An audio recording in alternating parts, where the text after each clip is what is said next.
Hello everyone, आज हम शुरू करेंगे हमारी नेक्स्ट एक्सरसाइज 1.3। 1.3 एक्सरसाइज शुरू करने से पहले हम एक थ्योरम पढ़ेंगे जो बहुत ही इंपॉर्टेंट है। ये थ्योरम क्या कहती है?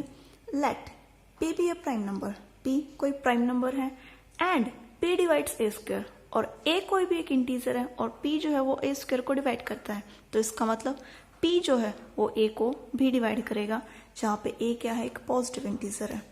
इस थ्योरम को सॉल्व करना स्टार्ट करेंगे। हमें दे रखा है a कोई भी एक इंटीजर और p कोई भी एक प्राइम नंबर, और हम कहते हैं कि p डिवाइड करता है a स्क्वायर को, और हमें प्रूफ क्या करना है? टू प्रूफ में हमारे पास क्या है कि p डिवाइड करेगा किसको भी? a को भी। हम सबसे पहले क्या करेंगे? a कोई भी क्या है? एक इंटीजर है। अगर a एक इंटीजर है तो a को प्रोडक्ट ऑफ प्राइम नंबर्स के फॉर्म में लिखा जाएगा, यानी कि a जो होगा उसको प्राइम नंबर्स के प्रोडक्ट की फॉर्म में हम लिख सकते हैं। अब हमें तो a का नहीं पता, इसका मतलब हमें प्राइम नंबर्स के बारे में नहीं पता, तो हम प्राइम नंबर कौन मान के चलेंगे? p1, p2, और ऐसे ऐसे करते हमारे पास n प्राइम नंबर होंगे, वो कौन होगा? pn। हमें तो क्या दे रखा है? ये हमें गिवन है, ये तो गिवन है कि p जो है वो a स्क्वायर को डिवाइड करता है। इसका मतलब हमें a स्क्वायर चाहिए। a स्क्वायर का मतलब हम a को कितनी बार मल्टीप्लाई करेंगे? 2 बार मल्टीप्लाई करेंगे। अब देखिए, अब हम इन्हें मल्टीप्लाई करेंगे तो p1 और p1 कितनी बार आया? 2 बार आया, तो ये क्या हो गया? p1 का स्क्वायर। p2 कितनी बार आया? 2 बार आया, तो p2 का स्क्वायर। ऐसे करते करते pn भी कितनी बार आया? 2 बार आया, तो ये क्या हो जाएगा? pn का स्क्वायर। लेकिन हमें क्या गिवन है कि p जो है वो किसको डिवाइड करता है? a स्क्वायर को डिवाइड करता है। ये तो हमें गिवन है कि p क्या कर रहा है? a स्क्वायर को डिवाइड कर रहा है। इसका मतलब इन प्राइम नंबर्स के अंदर एक प्राइम नंबर कौन भी होगा? p भी होगा। तो एक प्राइम नंबर इनमें कौन होगा? p होगा। अब देखिए, सारे के सारे प्राइम नंबर्स तो स्क्वायर में है, तो p भी किस में होगा? स्क्वायर में होगा। तो ये p2 का स्क्वायर, और बीच में हमारे पास कौन होगा? p का स्क्वायर, और यहाँ पे क्या हो जाएगा? pn का स्क्वायर। अब देखिए, a का जो स्क्वायर हो p1 square, p2 square, p square, pn square, तो a की वैल्यू क्या आ जाएगी? p1, क्योंकि हम a के ऊपर से स्क्वायर हटाएंगे तो इन सब पे सब स्क्वायर हट जाएगा। p1, p2 up to p up to pn। अब देखिए, a जो है वो लिखा गया p1 into p2 up to into p up to pn। तो इसका मतलब क्या है? अगर हम इसको p से डिवाइड करेंगे तो हम इसकी राइट हैंड साइड को भी p से डिवाइड करेंगे, और p से p क्या हो जाएगा? Cancel out. हमारे पास कौन आ जाएगा? p1 p2 up to pn। अब देखिए, a जब p से डिवाइड हो पा रहा है तो हमें आंसर मिल रहा है p1 p2 up to pn, यानी कि हमें एक होल नंबर मिल रहा है। तो हम कह सकते हैं कि p जो है वो डिवाइड कर देता है, किसको भी डिवाइड कर देता है? a को। तो क्या है? अगर कोई प्राइम नंबर किसी नंबर के स्क्वायर को डिवाइड करता है तो वो प्राइम नंबर उस नंबर को भी डिवाइड करता है। हमारे पास नेक्स्ट थ्योरम है, वो क्या कहती है? हमें क्या प्रूव करना है कि √2 क्या है? एक इरेशनल नंबर है। √2 को इरेशनल नंबर प्रूव करने के लिए हम क्या करेंगे? √2 को रैशनल नंबर मान के चलेंगे, यानी कि हम उससे अपोजिट मान के चलेंगे। हम क्या मान के चलेंगे कि √2 क्या है? एक रैशनल नंबर है, और हम क्या दिखा देंगे कि जो हमने माना है वो क्या माना है? गलत माना है। अगर हम ये प्रूव कर देते हैं तो हमारा क्वेश्चन कंप्लीट हो जाएगा। अगर √2 एक रैशनल नंबर है तो रैशनल नंबर कैसे होते हैं? हमें पता है रैशनल नंबर्स को कैसे लिखा जाता है? p/q फॉर्म में लिखा जाता है, जहाँ पे q क्या होता है? नॉन ज़ीरो होता है, और p और जो q होते हैं वो आपस में क्या होते हैं? को प्राइम होते हैं। को प्राइम का मतलब इनके पास कॉमन फैक्टर, इन दोनों को डिवाइड करने वाला सिर्फ एक ही नंबर होता है, वो कौन होता है? 1। तो 1 इनके पास क्या होगा? सिर्फ कॉमन फैक्टर होगा। जैसे एग्जांपल है 3 और 2। 3 और 2 को सिर्फ एक ही नंबर डिवाइड कर सकता है, वो कौन है? 1। इसके अलावा तो कोई कॉमन नंबर है ही नहीं हमारे पास जो 3 और 2 दोनों को डिवाइड कर दें। तो 3 और 2 आपस में क्या है? को प्राइम है। ऐसे ही हमने p और q कैसे नंबर लिए हैं? जो एक दूसरे में क्या हो? को प्राइम हो, यानी कि इनके पास सिर्फ एक ही कॉमन फैक्टर हो, वो कौन हो? 1 हो। अब √2 को मैं क्या लिखूंगी? रैशनल नंबर की फॉर्म में लिखूंगी, यानी कि रैशनल नंबर p/q फॉर्म में लिखे जाएंगे। अब ये तो √2 है, अब रूट को तो हमें डील करना नहीं आता, तो हम क्या करेंगे, दोनों साइड स्क्वायर करेंगे। तो यहाँ पे √2 का स्क्वायर और इस तरफ p/q का स्क्वायर, रूट से स्क्वायर कैंसिल आउट हो जाएगा तो 2, इस तरफ क्या बच जाएगा, p का स्क्वायर डिवाइडेड बाय q का स्क्वायर। क्रॉस मल्टीप्लाई करेंगे, क्रॉस मल्टीप्लाई में 2 के नीचे कुछ नहीं है तो 1 है, तो p स्क्वायर जो है वो लिखा जाएगा 2 × q square, 2 × q square equal to p square. अब देखिए ये 2 यहाँ पे q के साथ मल्टीप्लाई है, इस तरफ क्या हो जाएगा, डिवाइड, तो यहाँ से मुझे q स्क्वायर की वैल्यू में क्या मिल जाएगी, p स्क्वायर डिवाइडेड बाय 2। अब देखिए 2 क्या है हमारे पास, प्राइम नंबर है, क्योंकि 2 के सिर्फ कितने ही फैक्टर हैं, 2। या तो 2 को कौन डिवाइड करता है, 2, या कौन करता है, 1। तो 2 एक प्राइम नंबर है। और हम क्या कह रहे हैं कि 2 किसको डिवाइड कर रहा है, p स्क्वायर को डिवाइड कर रहा है। इसका मतलब अगर हम हमारी फर्स्ट थ्योरम लगाएं तो 2 किसको भी डिवाइड करेगा, p को भी डिवाइड करेगा। हमारी थ्योरम यही कह रही थी, अगर कोई नंबर p a स्क्वायर को डिवाइड कर पा रहा है तो वो नंबर p किसको भी डिवाइड कर देगा, a को भी डिवाइड कर देगा। ऐसे ही अगर 2 p स्क्वायर को डिवाइड कर पा रहा है तो 2 किसको भी डिवाइड करेगा, p को भी डिवाइड करेगा। इसका मतलब जब हम p को 2 से डिवाइड करेंगे तो हमें कोई इंटीजर मिल जाएगा, c हमारे पास क्या है, कोई इंटीजर है। जैसे हम क्या कहते हैं कि 6 किससे डिवाइड हो जाता है, 3 से, तो जब हम 6 को 3 से डिवाइड करेंगे तो हमें 2 क्या मिलता है, एक इंटीजर मिलता है। ऐसे ही जब हम p को 2 से डिवाइड करेंगे तो हमें एक इंटीजर मिलेगा, उसका नाम है हमारे पास c। हम क्रॉस मल्टीप्लाई कर देंगे, p की वैल्यू हमें क्या मिल जाएगी, 2c। लेकिन हमारे पास तो ऊपर इक्वेशन के अंदर कौन है, p स्क्वायर है, तो दोनों साइड स्क्वायर करेंगे तो p square is equal to 2c का स्क्वायर। 2 का स्क्वायर अलग हो जाएगा, c का स्क्वायर अलग हो जाएगा, 2 का स्क्वायर यानी कि 4, 2 × 2, और c स्क्वायर यानी कि 6 स्क्वायर। हम यहाँ से p स्क्वायर की वैल्यू वापस यहाँ रख देंगे, क्योंकि हमें क्या प्रूव करना है कि हमने जो नेग्लेक्ट किया वो गलत है। तो हमारे पास q स्क्वायर की वैल्यू आ जाएगी 4c स्क्वायर डिवाइडेड बाई 2, 2 से 4 कैंसिल आउट हो गया, हमें 2 मिल जाएगा, तो q स्क्वायर की वैल्यू आ जाएगी 2c स्क्वायर। अब देखिए ये 2 यहाँ पे c स्क्वायर के साथ मल्टीप्लाई में उस तरफ जाएगा तो q स्क्वायर के साथ क्या हो जाएगा, डिवाइड। अब फिर से वही बात आ गई, q स्क्वायर को जब 2 से डिवाइड कर रहे हैं तो हमें एक इंटीजर मिल रहा है। इसका मतलब 2 डिवाइड कर देता है, किसको डिवाइड कर देता है, q स्क्वायर को। अब 2 एक प्राइम नंबर है, अगर प्राइम नंबर किसी नंबर के स्क्वायर को डिवाइड करता है तो वो प्राइम नंबर उस नंबर को भी डिवाइड करता है। इसका मतलब 2 किसको भी डिवाइड कर देता है, q को भी डिवाइड कर देता है। हमने ऊपर कैलकुलेशन की तो हमें क्या मिला कि 2 p को डिवाइड कर रहा है, और नीचे कैलकुलेशन की तो क्या मिला कि 2 q को डिवाइड कर रहा है। लेकिन जो हमने ऊपर लेट किया था वो क्या किया था कि q और p दोनों को प्राइम है, इनके पास सिर्फ एक ही कॉमन फैक्टर है, वो कौन है, 1। लेकिन यहाँ से तो हमने क्या दिखा दिया कि 2 भी एक ऐसा नंबर है जो दोनों को डिवाइड कर रहा है। इसका मतलब 2 जो है वो कॉमन फैक्टर है किसका, p और q का, जबकि ऐसा तो पॉसिबल नहीं है, क्योंकि हमने जो लेट किया था उसमें तो एक ही फैक्टर होना चाहिए, वो 1। लेकिन यहाँ पे तो हम क्या करें, एक और फैक्टर कौन है, 2। तो हम क्या कह सकते हैं कि हमारी जो अजम्पशन है, जो हमने लेट किया है, वो अजम्पशन हमारी क्या हो जाएगी, रॉन्ग। अगर हमारी अजम्पशन रॉन्ग है तो हमारी अजम्पशन थी कि √2 क्या है, एक रैशनल नंबर है। हमने अजम क्या किया था कि √2 क्या एक रैशनल नंबर है, तो हमारी अजम्पशन जो है वो गलत क्या होगी कि √2 क्या है, एक इरैशनल नंबर है, ना कि एक रैशनल नंबर है। इसी तरीके से हमारे पास नेक्स्ट एग्जाम्पल है। नेक्स्ट एग्जाम्पल में क्या प्रूव करना है कि √3 क्या एक इरैशनल नंबर है। हम वही करेंगे जैसे हमने फर्स्ट थ्योरम में किया था कि हम √3 को रैशनल मान के चलेंगे, उसका ऑपोजिट जो हमें दिखाना है। अगर √3 एक रैशनल नंबर है तो उसको a/b फॉर्म में लिखा जाएगा, जहाँ पे a और b क्या होंगे, इंटीजर होंगे, और उनके पास सिर्फ एक ही कॉमन फैक्टर होगा, वो कौन होगा, 1। यानी कि ये दोनों आपस में क्या होंगे, को प्राइम होंगे। हम क्रॉस मल्टीप्लाई करेंगे, a की वैल्यू हमारे पास क्या आ जाएगी, b√3, दोनों साइड स्क्वेयरिंग की जाएगी, तो √3 का स्क्वायर 3 और b का square b square equal to a square.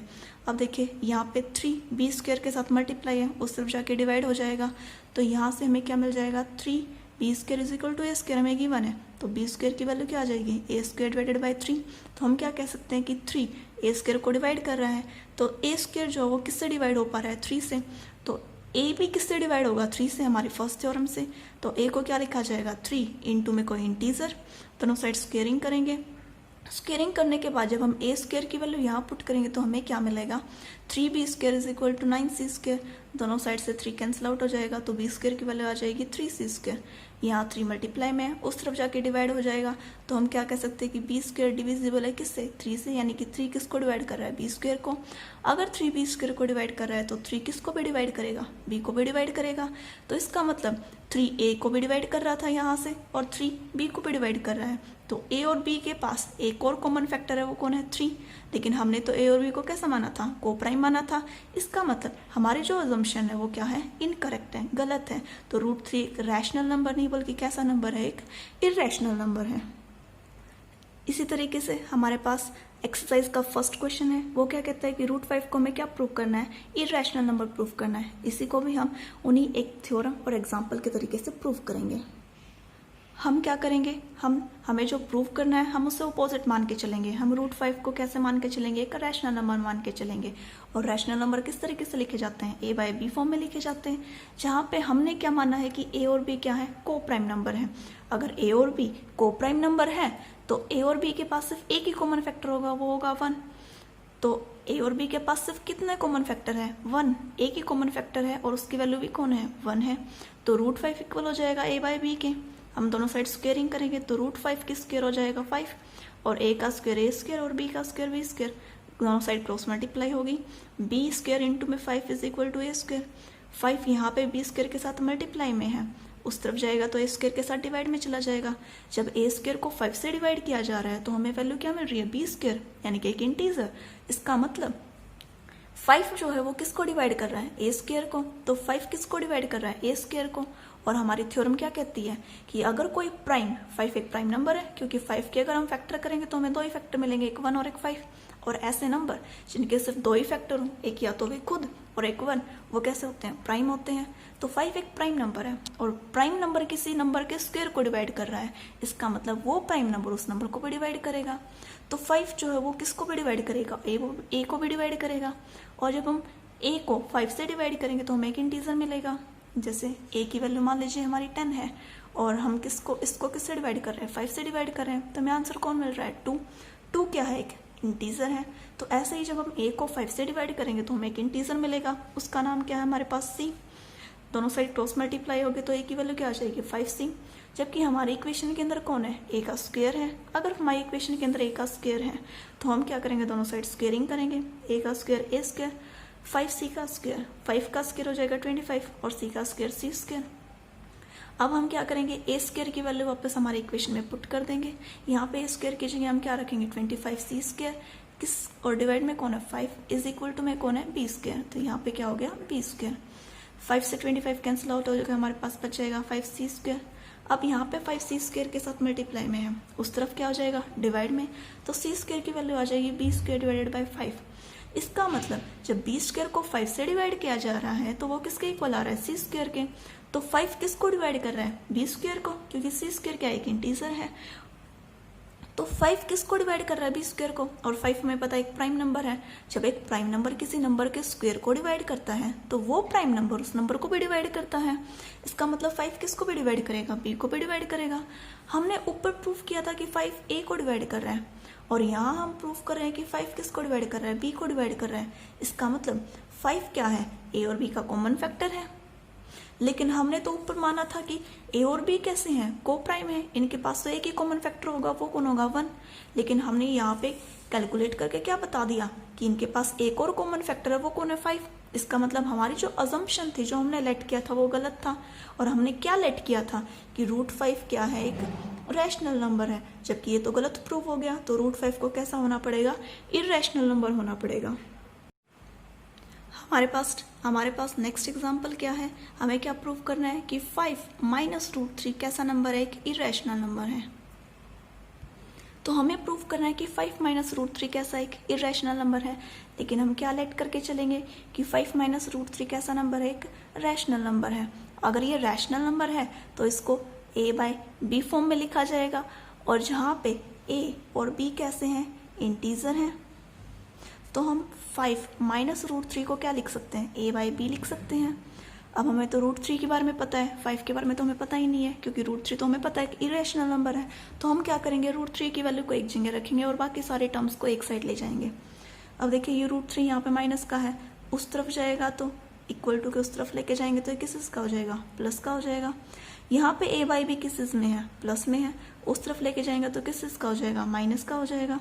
तो √3 की वैल्यू क्या आ जाएगी, 5 माइनस ए बाई बी, तो हो जाएगा 5 माइनस ए बाई बी।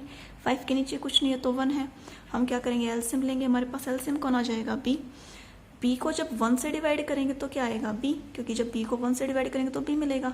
और बी क्या होता है, 5 के साथ ऊपर जाके मल्टीप्लाई हो जाता है। एलसीएम ऐसे ही लेते हैं। माइनस बी को जब बी से डिवाइड करेंगे तो 1, बी को बी से डिवाइड किया तो 1, और 1 जब ए से मल्टीप्लाई होगा तो ए, और इस इक्वल टू में कौन है, √3। तो √3 इक्वल टू में कौन आ गया, 5 minus A divided by B. अब हम यहाँ से क्या करेंगे, हमारे राइट हैंड साइड को देखेंगे। राइट हैंड साइड क्या, 5 minus A divided by B. अब देखिए b क्या है, एक इंटीजर है। अगर b को 5 से मल्टीप्लाई करेंगे तो वो भी क्या होगा, एक इंटीजर होगा। ए बी क्या है, एक इंटीजर है। और जब इंटीजर में से इंटीजर को माइनस करते हैं तो वो भी क्या आता है, एक इंटीजर आता है। और इसके डिवाइड में कौन है, b, और b क्या है, एक इंटीजर है। जब एक इंटीजर को इंटीजर से डिवाइड करेंगे तो हमें क्या मिलेगा, एक रैशनल नंबर मिलेगा। तो यानी कि जब इंटीजर इंटीजर से डिवाइड होगा तो हमें क्या देगा, एक रैशनल नंबर देगा। तो हम क्या कह सकते हैं, हमारी जो राइट हैंड साइड है 5b minus A divided by B, वो कैसी, एक रैशनल नंबर है। और ये किसके इक्वल है, √3 के। अगर ये दोनों आपस में इक्वल है और ये रैशनल नंबर है तो √3 भी कैसा होगा, रैशनल नंबर होगा। लेकिन हमारा जो फर्स्ट एग्जाम्पल था वहाँ पे हमने क्या प्रूव किया था कि √3 कैसा है, एक इरेशनल नंबर है। तो यहाँ से तो हम क्या कह रहे हैं कि √3 एक रैशनल नंबर है, बल्कि एक्चुअल में तो क्या है, √3 की रैशनल नंबर है। इसका मतलब जो हमने लेट किया है वो गलत है, क्योंकि हम कैलकुलेट करके एक ऐसी सिचुएशन पे पहुंच गए जहाँ पे हम कह रहे हैं कि ये तो पॉसिबल नहीं है।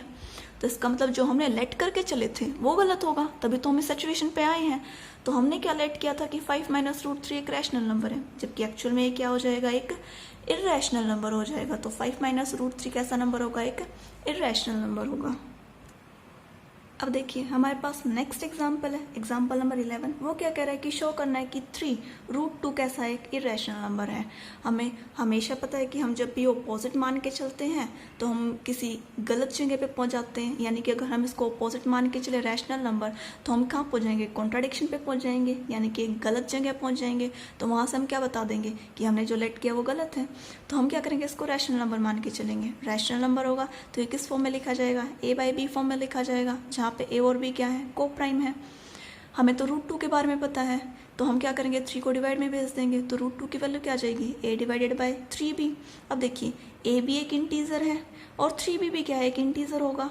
जब इंटीजर डिवाइडेड बाई इंटीजर आते हैं, यानी कि जब हम किसी इंटीजर को किसी इंटीजर से डिवाइड करते हैं तो हमें कैसा नंबर मिलता है, एक रैशनल नंबर मिलता है। तो हम क्या कह सकते हैं कि a डिवाइडेड बाई 3b कैसा एक रैशनल नंबर है, और ये किसके इक्वल है, √2 के इक्वल है। तो अगर ये रैशनल नंबर है तो √2 भी कैसा होगा, एक रैशनल नंबर होगा। लेकिन हमारी फर्स्ट थ्योरम क्या कहती है कि √2 कैसा है, इरेशनल नंबर है। इसका मतलब हमने जो लेट किया वो क्या है, गलत है। तो हमारा 3√2 कैसा है, एक इरेशनल नंबर है। इसी तरीके से हमारे पास एक्सरसाइज का नेक्स्ट क्वेश्चन है, उसमें हमें क्या प्रूव करना है कि 3 + 2√5 कैसा एक इरेशनल नंबर है। इस 3 + 2√5 को इरेशनल नंबर प्रूव करने के लिए हम क्या करेंगे, इसको एक रैशनल नंबर मान के चलेंगे, क्योंकि हमें ऑपोजिट मानना होता है ताकि हम कॉन्ट्राडिक्शन पे पहुंच जाए। हम क्या कहेंगे कि अगर ये एक रैशनल नंबर है तो इसको a बाई बी फॉर्म में लिखा जाएगा। a बाई बी फॉर्म में जहाँ पे a और b क्या है, को प्राइम है, और a और b कैसे भी हैं, इंटीजर भी हैं। हमें तो √5 के बारे में पता है, तो बाकी सारे टर्म्स को हम एक साइड ले लेंगे। तो यहाँ पे 3 किस का है, प्लस का है, उस तरफ जाएगा तो किस का हो जाएगा, माइनस का। हम एलसीएम लेंगे, एलसीएम कौन आएगा, b। जब b को b से डिवाइड करेंगे तो 1, और 1 को जब a से मल्टीप्लाई करेंगे तो a। 3 के नीचे कुछ नहीं है तो कौन है, 1। जब b को 1 से डिवाइड करेंगे तो b आएगा, और जो b आता है वो ऊपर किससे जाके मल्टीप्लाई होता है, 3 से। तो 3 को जब b से मल्टीप्लाई करेंगे तो ये क्या आ जाएगा, 3b। अब देखिए 2√5 किसके इक्वल है, a minus 3b by B के। 2 यहाँ पे मल्टीप्लाई में, उस तरफ जाके क्या हो जाएगा, डिवाइड में। और देखिए a एक इंटीजर है, b को 3 से मल्टीप्लाई करेंगे तो भी एक इंटीजर आएगा। इंटीजर में से इंटीजर माइनस करेंगे तो हमें क्या मिलेगा, इंटीजर। और जब b को 2 से मल्टीप्लाई करेंगे तो इंटीजर को जब 2 से मल्टीप्लाई करेंगे तो भी क्या आएगा, एक इंटीजर आएगा। और इंटीजर जब इंटीजर से डिवाइड होता है तो हमें कैसा नंबर मिलता है, रैशनल नंबर मिलता है। तो यहाँ से हमारी राइट हैंड साइड क्या है, एक रैशनल नंबर है। अगर राइट हैंड साइड एक रैशनल नंबर है तो लेफ्ट हैंड साइड को भी क्या होना पड़ेगा, एक रैशनल नंबर होना पड़ेगा। तो √5 कैसा हो गया, एक रैशनल नंबर हो गया। लेकिन हमने यहाँ पे प्रूव कर दिया कि √5 कैसा एक रैशनल नंबर है। और हमारा जो एक्सरसाइज का फर्स्ट क्वेश्चन था वो हमें क्या कहता है कि √5 कैसा नंबर है, एक इरेशनल नंबर है। तो √5 तो इरेशनल है, लेकिन हम यहाँ से तो क्या कैलकुलेट कर रहे हैं कि √5 एक रैशनल नंबर है। तो इसका मतलब हमने जो ऊपर लेट किया है कि 3 + 2 √5 एक इरेशनल नंबर, वो क्या है, गलत है। तो ये हमारी क्या है, कॉन्ट्राडिक्शन है। तो हमने जो सपोज किया था वो गलत था, और सही क्या है कि 3 + √5 कैसा एक इरेशनल नंबर है। हमारे पास एक्सरसाइज का नेक्स्ट क्वेश्चन है। एक्सरसाइज का लास्ट क्वेश्चन है हमारे पास, उसके 3 पार्ट हैं। हमें इन्हें क्या प्रूव करना है, इरेशनल नंबर प्रूव करना है। फर्स्ट है 1/√2, सेकेंड है 7 × √5 और नेक्स्ट है 6 + √2। फर्स्ट पार्ट है हमारे पास 1/√2। हम रूट को कभी नीचे नहीं रखते, इसलिए सबसे पहले हमें क्या करना होगा, रूट को ऊपर लेके जाना पड़ेगा। रूट को ऊपर लेके जाने के लिए हम रैशनलाइज करते हैं, यानी कि जिस नंबर के ऊपर रूट लगा हुआ उसी नंबर से मल्टीप्लाई और डिवाइड कर देते हैं। क्योंकि जब रूट से मल्टीप्लाई होता है तो वो पूरा हो जाता है, यानी कि ये पावर हाफ, और हाफ से जब मल्टीप्लाई होगी तो क्या हो जाएगी, कंप्लीट हो जाएगी। इसका मतलब ये क्या आ जाएगा, √2 कि जब 1 से मल्टीप्लाई होगा तो √2, और √2 जब √2 से मल्टीप्लाई होगा तो कैसा हो जाएगा, 2। इसको हम क्या मान के चलेंगे, हम लेट करेंगे कि ये कैसा है, रैशनल है, क्योंकि हम उल्टा मान के चलते हैं। और जब ये रैशनल नंबर है तो ये किसके इक्वल होगा, किसी a/b फॉर्म के नंबर के इक्वल होगा, जहाँ पे a और b क्या होंगे, दोनों के दोनों क्या होंगे, इंटीजर्स होंगे। ये 2 यहाँ पे डिवाइड में उस तरफ जाके क्या हो जाएगा, मल्टीप्लाई। तो √2 इक्वल हो जाएगा 2 × a डिवाइडेड बाय b। अब देखिए a एक इंटीजर है, a को जब 2 से मल्टीप्लाई करेंगे तो भी एक इंटीजर आएगा, और इंटीजर डिवाइडेड बाय इंटीजर कैसा नंबर होता है, एक रैशनल नंबर होता है। तो हमारी राइट हैंड साइड हमें क्या कहते हैं, 2a/b कैसा है, एक रैशनल नंबर है। और ये किसके इक्वल है, √2 के इक्वल है। तो √2 भी कैसा होगा, एक रैशनल नंबर होगा। लेकिन √2 तो हमें पता है कैसा है, इरेशनल है। ये तो हमने प्रूफ किया था हमारी फर्स्ट थ्योरम के अंदर कि √2 कैसा नंबर होगा, एक रैशनल नंबर होगा। लेकिन यहाँ से तो हमने क्या कैलकुलेट कर लिया कि √2 कैसा है, रैशनल नंबर है। इसका मतलब जो हमने लेट किया है वो क्या है, गलत है। तो हमने जो लेट किया था कि √2/2 यानी कि 1/√2 कैसा नंबर, रैशनल नंबर, वो गलत है। तो 1/√2 को कैसा होना पड़ेगा, इरेशनल होना पड़ेगा। ऐसे ही हमारे पास हमारा नेक्स्ट पार्ट था। हमारा नेक्स्ट पार्ट हमें क्या कहता है कि 7 × √5 कैसा प्रूव करना है, हमें इरेशनल प्रूव करना है। अगर हमें 7 × √5 को इरेशनल प्रूव करना है तो हम क्या करेंगे, इसको उल्टा मान के चलेंगे। 7 × √5 हम कैसा मान के चलेंगे, रैशनल मान के चलेंगे। अगर ये रैशनल नंबर है तो ये कैसे लिखा जाएगा, a/b फॉर्म में लिखा जाएगा, जहाँ पे a और b दोनों कैसे हैं, इंटीजर्स हैं। 7 यहाँ पे किसेस में है, मल्टीप्लाई में है, उस तरफ जाएगा तो किसेस का हो जाएगा, डिवाइड का हो जाएगा, यानी कि b से क्या हो जाएगा, डिवाइड, a से क्या हो जाएगा, 7 भी डिवाइड हो जाएगा। अब देखिए a क्या है, एक इंटीजर है, b भी एक इंटीजर था, और जब इंटीजर को 7 से मल्टीप्लाई करेंगे तो भी क्या होगा, एक इंटीजर आएगा। तो a/7 भी जो हमारी राइट हैंड साइड है वो कैसी है, integer divided by integer form में है। और जब इंटीजर से इंटीजर डिवाइड होता है तो कैसा नंबर आता है, रैशनल नंबर आता है। इसका मतलब a/7 भी रैशनल है, लेकिन ये किसके इक्वल है, √5 के इक्वल है। तो √5 भी कैसा हो जाएगा, रैशनल हो जाएगा। जबकि हमने हमारा फर्स्ट क्वेश्चन क्या प्रूव किया था कि √5 कैसा नंबर है, एक इरेशनल नंबर है। लेकिन हम तो क्या कैलकुलेट कर लाए कि √5 कैसा है, रैशनल है। इसका मतलब हमने जो ऊपर लेट किया है वो क्या किया है, गलत लेट किया है। तो 7 × √5 को कैसा होना पड़ेगा, इरेशनल होना पड़ेगा। हमारा लास्ट पार्ट क्या है कि 6 + √2 को हमें कैसा प्रूव करना है, इरेशनल प्रूव करना है। अगर हमें 6 + √2 को इरेशनल प्रूव करना है तो हम क्या करेंगे, इसका ऑपोजिट लेके चलेंगे। तो हम लेके चलेंगे कि 6 + √2 कैसा नंबर, एक रैशनल नंबर है। अगर 6 + √2 एक रैशनल नंबर है तो इसको किस तरीके से लिखा जाएगा, a/b फॉर्म में लिखा जाएगा। यानी कि इसको हम लिख सकते हैं a/b, जहाँ पे a और b क्या है, इंटीजर्स हैं। अगर a और b इंटीजर्स हैं, अब देखिए 6 यहाँ पे किस का है, प्लस का है, उस तरफ जाएगा तो किस का हो जाएगा, माइनस का हो जाएगा। तो √2 की वैल्यू आ जाएगी a/b -6। यहाँ से हम क्या करेंगे, एलसीएम लेंगे। एलसीएम कौन आएगा, हमारे पास b आएगा, क्योंकि 6 के नीचे तो 1 है, और ए को बी को जो 1 से मल्टीप्लाई करेंगे तो हमारे पास बी आ जाएगा, तो बी हमारा क्या हो जाएगा, एलसीएम हो जाएगा।